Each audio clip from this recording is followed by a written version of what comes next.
తెలంగాణ రాష్ట్రాన్ని దేశంలో అగ్రస్థానంలో నిలిపేందుకు ముఖ్యమంత్రి రేవంత్ రెడ్డి నాయకత్వంలో తెలంగాణ రైజింగ్ 2047 విజన్తో ప్రభుత్వం ముందుకు సాగుతుందని తెలంగాణ రాష్ట్ర ప్రభుత్వ సలహాదారు మొహమ్మద్ అలీ షబ్బీర్ అన్నారు. సోమవారం ఆదిలాబాద్ జిల్లా కేంద్రంలో జరిగిన రాష్ట్ర అవతరణ వేడుకలకు ఆయన ముఖ్య అతిథిగా విచ్చేశారు. అభివృద్ధికి ఆర్థిక, సామాజిక, పరిపాలన రంగాల్లో ఆదర్శవంతమైన లక్ష్యంతో తెలంగాణ రైజింగ్ 2047 విజన్ డాక్యుమెంట్ను రూపొందించినట్లుగా సీఎం ఇటీవల జరిగిన నీతి ఆయోగ్ సమావేశంలో వెల్లడించినట్టు తెలిపారు. పేదల సంక్షేమం, సమగ్ర పాలసీల రూపకల్పన, ప్రపంచ స్థాయి ఇన్ఫ్రా డెవలప్మెంట్, పారదర్శకత, సుపరిపాలన లక్ష్యాలను ప్రాధాన్యమిస్తున్నామన్నారు. ఈ లక్ష్య సాధనకు ప్రభుత్వం ఇప్పటికే పలు చర్యలు చేపట్టిందని తెలిపారు. తెలంగాణ సమగ్రాభివృద్ధికి ఇప్పటికే welfare and social justice, green energy, industrial, tourism పాలసీల ఇన్ఫ్రాస్ట్రక్చర్ను ప్రభుత్వం సిద్ధం చేసిందన్నారు. ఈ విజన్ డాక్యుమెంట్ భవిష్యత్ తెలంగాణకు ఒక భగవద్గీత లాంటిదని, ఇది తెలంగాణ రూపురేఖలను మార్చేస్తుందన్నారు. ప్రభుత్వం అందిస్తున్న పలు సంక్షేమ పథకాల గురించి వివరించారు. అకాల వర్షాల వల్ల నష్టపోయిన రైతులను ప్రభుత్వం ఆదుకుంటుందన్నారు. విద్యార్థుల సౌకర్యార్థం మెస్ ఛార్జీలను ప్రభుత్వం గణనీయంగా పెంచిందని తెలిపారు. పతాకాన్ని ఆవిష్కరిస్తారు.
వినోద్ కుమార్ గారిని కూడా సవినయంగా వేదికపైకి రావాల్సిందిగా ఆహ్వానిస్తున్నాం. అలాగే జిల్లా అటవీ అధికారి ప్రశాంత్ బాజీరావు పాటిల్ గారిని కూడా ఆనాటి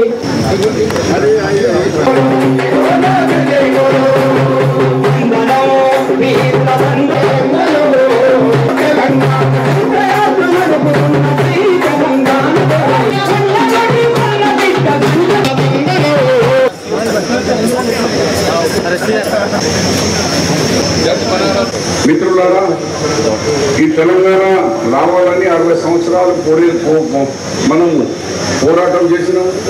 ఈ పోరాటంలో ఎంతో మంది అమరవీరులు మన ప్రాణాలు పోయినాయి.